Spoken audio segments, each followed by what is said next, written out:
Salut à tous, bienvenue dans cette nouvelle vidéo. Aujourd'hui on va voir ensemble dans quel cas de figure ça peut être intéressant ou pas de racheter un site internet. Est-ce qu'il y a vraiment un intérêt à racheter un e-commerce pour se lancer sur le web?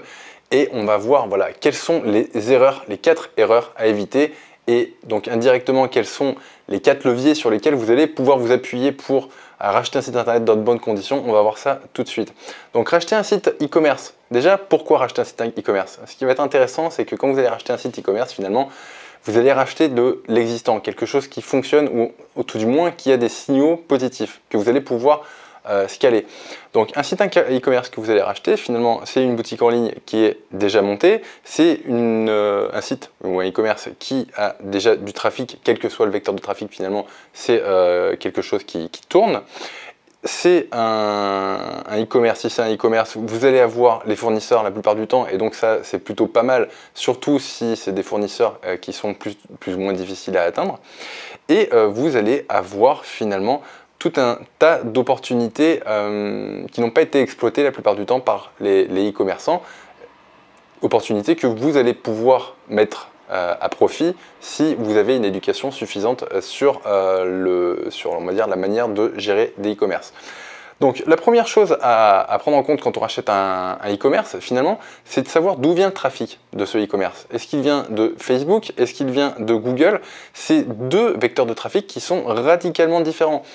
Moi, si je rachète un site internet, alors je suis plutôt pro Google, mais l'évaluation, on va dire, de l'évaluation et le coût du trafic n'a rien à voir sur Google et sur Facebook. C'est pas du tout la même chose. Sur Facebook, vous allez racheter entre guillemets un pixel, c'est ça qui va avoir de la valeur, alors que sur Facebook, vous allez racheter des positions. Et voilà, donc c'est deux choses complètement différentes. Il faut vraiment savoir d'où vient le trafic en fait. Voilà, premier critère, savoir d'où vient le trafic. Très important. Moi, je me focus en priorité sur les sites qui ont un trafic naturel, Google, sur lequel ensuite, pourquoi pas, je pourrais plugger un petit pixel Facebook. Bien souvent, c'est des choses que les e-commerçants qui sont pro Google ne font pas, plugger un petit pixel Facebook pour ensuite mêler le meilleur des deux mondes. Mais voilà, moi je préfère racheter des positions sur Google. Ensuite, ce qui va être important, c'est, comme je le disais juste avant, c'est de se focaliser essentiellement sur les lacunes des sites que vous allez racheter. Pourquoi ? Parce que ça va être le moyen le plus facile finalement. Admettons que vous avez racheté un site internet à 10 000 € et que ce site internet là, il rapporte de façon, tous les mois en bénéfice, il rapporte entre 500 et 1000 €. Si vous le laissez en état, vous allez mettre entre 1 à 2 ans à avoir un retour sur investissement intéressant par rapport à votre achat de base. Si il s'avère que ce site internet là a des lacunes et que vous allez combler très rapidement et que une fois ces lacunes comblées, eh bien, le chiffre d'affaires commence à croître assez rapidement par rapport à ce que vous avez acheté qui était existant, eh bien, au lieu de rembourser le site en 1 à 2 ans, vous allez pouvoir la plupart du temps rembourser le site par exemple en 6 mois. C'est quelque chose qui est relativement fréquent, surtout quand vous rachetez des sites internet qui n'ont pas été exploités, on va dire, par des gens dont la compétence première était l'acquisition de trafic qualifié, la conversion. Donc voilà, il y a de très belles opportunités à faire par rapport à ça. Ne pas uniquement se focaliser que sur le prix d'achat, mais voir un petit peu comment finalement vous allez pouvoir améliorer largement les performances du site internet que vous allez racheter, de sorte à raccourcir finalement la durée pour voilà, commencer à vraiment gagner de l'argent par rapport à l'investissement initial.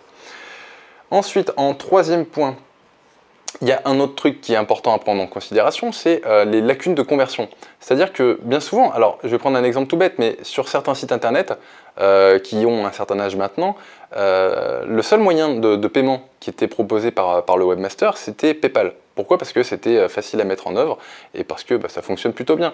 Mais finalement, juste en rajoutant un moyen de paiement tel que Stripe, où finalement le paiement par carte bleue est un peu plus fluide, eh bien vous allez augmenter vos taux de conversion, enfin les paniers complétés et validés.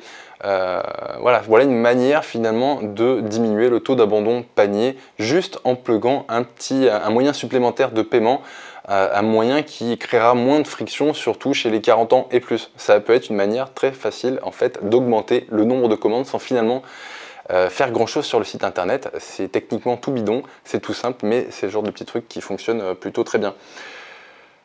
Ensuite, ce qui va être important, c'est de se focaliser sur les lacunes SEO. Depuis tout à l'heure, on parle que des lacunes, mais voilà, c'est vraiment là-dessus que j'aimerais vous orienter si vous rachetez un site internet. Focalisez-vous beaucoup plus sur les lacunes que sur les qualités d'un site. Pourquoi? Parce que les qualités, finalement, le webmaster qui a entre les mains son e-commerce est très bien et au courant en fait des qualités de son site internet. Par contre, des lacunes beaucoup moins. Et c'est des choses sur lesquelles vous allez pouvoir jouer en bout. Donc les lacunes SEO, là, elles sont ultra fréquentes. Et bien souvent, alors moi, ça m'est arrivé sur des sites internet finalement de niche qui fonctionnaient déjà en l'état chez le vendeur. Voilà, ça fonctionnait, c'était des sites qui fonctionnaient bien, mais les préconisations d'optimisation SEO n'étaient pas du tout respectées. C'était vraiment, c'était presque du n'importe quoi. C'est-à-dire que le gars avait rempli le nom de ses fiches, avait optimisé ses fiches produits uniquement avec le nom du produit sans qu'il y ait une réflexion autour des mots-clés.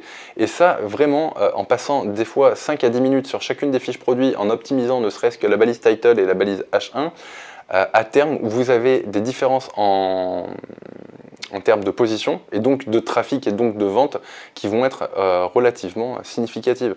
Et donc, c'est un moyen finalement, l'optimisation SEO sur des sites qui ont été gérés par des gens qui n'avaient aucune compétence en SEO, de très facilement finalement améliorer la rentabilité d'un business et donc diminuer, on va dire, l'impact de l'investissement initial le plus rapidement possible. Voilà, j'espère que cette vidéo vous aura plu. Il y a beaucoup de choses à dire encore sur le rachat de site internet, mais on va s'arrêter là. Ça fait déjà une petite vidéo consistante. Je vous dis à très bientôt. Ciao, ciao!